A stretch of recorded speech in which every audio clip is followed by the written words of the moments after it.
हाय माझ्या लाडक्या मित्रमैत्रिणींनो, आज मी तुम्हाला दाखवणार आहे हा अमेझिंग स्प्राउट मेकर। आपल्याला सगळ्यांनाच माहित आहे की स्प्राउट्स किती हेल्दी असतात, प्रोटीन फायबर फुल, पण रोज स्प्राउट्स बनवणं म्हणजे खूप कटकट ना।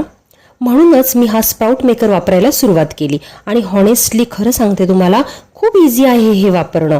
फक्त तुमचे कडधान्य भिजवा आणि या कंटेनरमध्ये ठेवा आणि 1-2 दिवसात फ्रेश स्प्राउट रेडी होतात।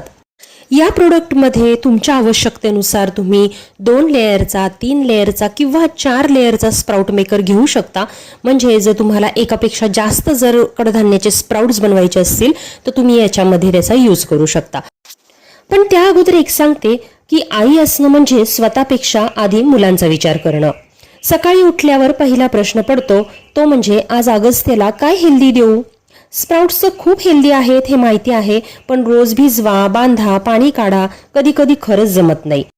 जेव्हा पण मला अगस्त्यसाठी नाचणी सत्व बनवायचं असतं तेव्हा नाचणी 1 दिवस पाण्यामध्ये पूर्ण भिजवा, 2 दिवस ती कापडात बांधून ठेवा आणि त्याच्यावर भयंकर चिलट जमा होणार। थोड्या दिवसांनी 2 दिवसांनी त्याच्यावर थोडासा वास येणार।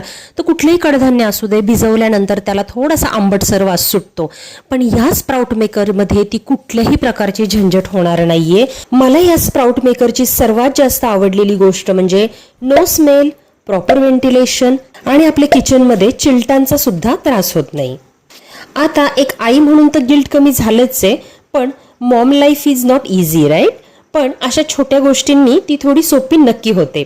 जर तुम्ही पण माझ्यासारखी बिझी मॉम असाल तर हा स्प्राउट मेकर नक्की ट्राय करा। या व्हिडिओमध्ये प्रोडक्ट टॅग करत आहे किंवा खाली त्रिकोणी प्ले बटनवर क्लिक करून लॉंग व्हिडिओच्या डिस्क्रिप्शन बॉक्समध्ये या सर्व प्रोडक्टची लिंक दिलेली आहे। तेव्हा तिथे त्या लिंकवर क्लिक करून नक्की हे प्रोडक्ट ऑर्डर करा। आणि जर इंस्टाग्रामवर तुम्ही ही रील बघत असाल तर मला लिंक किंवा पीपी टाईप करून DM करा, तुम्हाला लिंक ऑटोमॅटिकली मिळेल। चला तर मग अशाच छान छान प्रोडक्ट सोबत पुन्हा भेटूयात। Take care, bye bye.